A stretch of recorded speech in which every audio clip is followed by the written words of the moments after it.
This is the whole other area of healthcare that people aren't understanding, and I tried to explain it on the last podcast. I know we dove deep into it, but it is a crucial component for people to get their head around what's happening. So insurance companies, so many people say, well, I have health insurance, right? That drug isn't covered by my health insurance, so it must be bullshit. Or that test isn't covered by my health insurance, so it must be bullshit. No. You don't have health insurance. What you have is managed care plan. They've renamed these plans. It isn't health insurance, it's a managed care plan. And what do I mean by that? They're managing your medications, your treatment options, and they're monetizing your disease state. They make money on every step of the way. And since the last time we spoke, a new one came out, Ohio, the state of Ohio, they realized that over 200 pharmacies had gone out of business. The pharmacies were saying we're getting paid less and less, but yet the government was paying more and more. Why? How? Where was that money coming from? Where was it going? When they used, I can't remember, 30-something auditors at the state level, and what they found was $240 million in pharmacy benefit manager fraud. $240 million in money that they extrapolated from the American people, from the people of the state of Ohio, because taxpayer dollars are who's paying for this stuff. And these pharmacy benefit managers are making their money on the spread. So there's layer upon layer upon layer of how insurance companies can move dollars to maximize profits. Jesus Christ.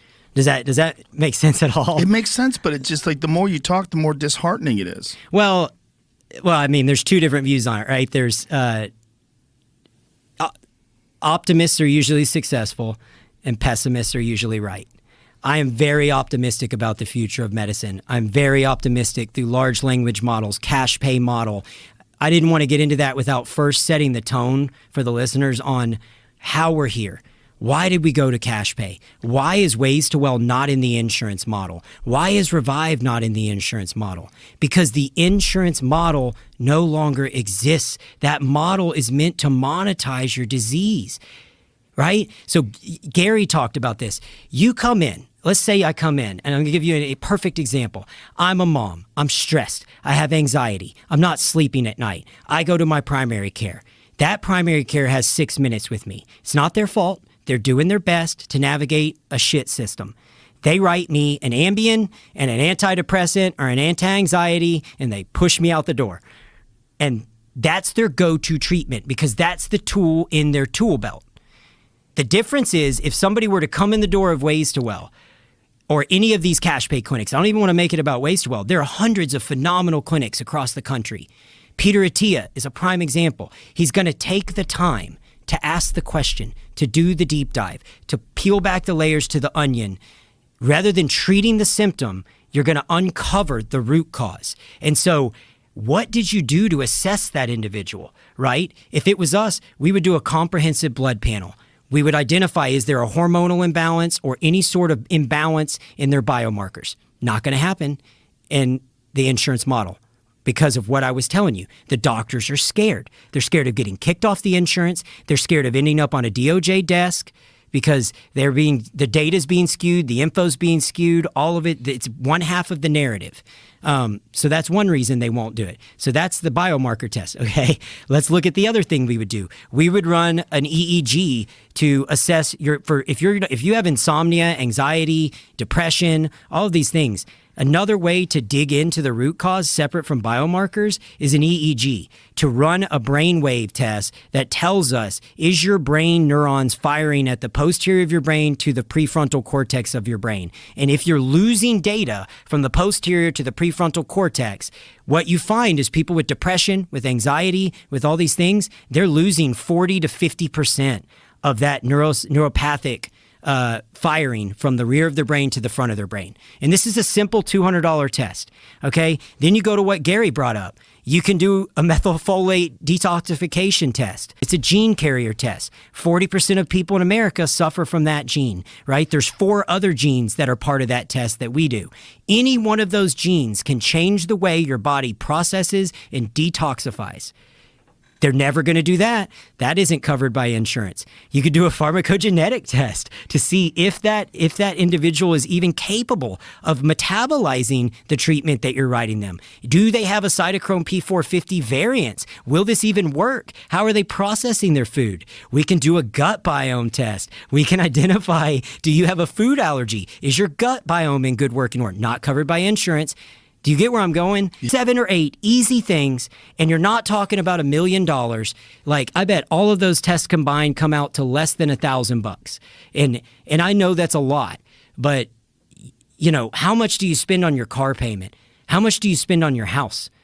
You're spending a portion of your life in that.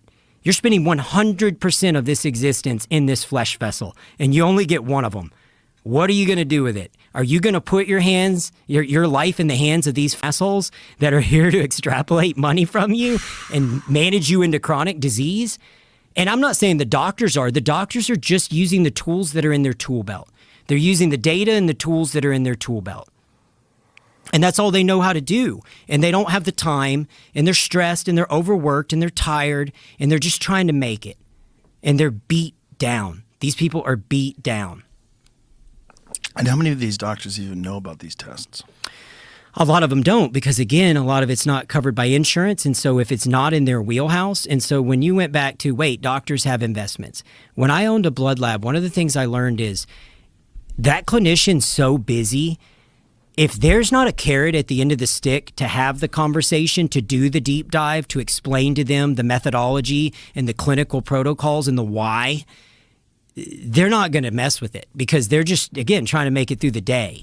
And so those were pathways to be able to educate a clinician and give them some insight into why they should be doing these tests clinically.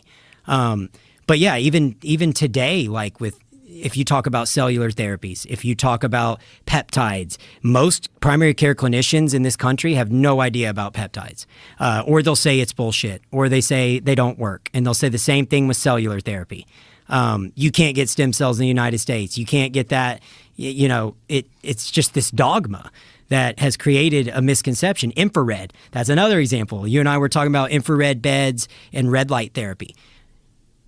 It is viewed by a lot of the doctors in this healthcare system, and I say healthcare loosely, it's sick care, as pseudoscience, bullshit, chiropractic stuff.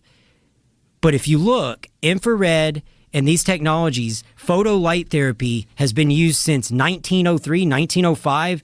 The guy won a Nobel Prize. Huberman does a 2-hour breakdown on this stuff. Infrared is not bullshit. There are over 60 studies that show infrared works. There was a study done in Europe that showed infrared improved vision in people over the age of 40. Like using 3 minutes of infrared 3 days a week returned vision and eyesight. There's nothing that has done that. And so infrared has done that and has helped people with degenerative eye disease, like as your eyes begin to degenerate. And how does it do it? We even know the science behind it. It literally, when you're taking NAD drips and you're doing all this stuff, you're doing it to try and get your cells to produce more ATP. Because as we age, our production of ATP decline. And ATP is the energy source of a cell. And our eyes have a limited amount of ATP, but they require a massive amount of energy. And so as we age and our ATP declines, our cells are incapable of having the amount of energy required to maintain great eyesight. And so through infrared, through NAD treatments, through NMN, through all of these various modalities that are not being utilized in traditional medicine, you can make a difference.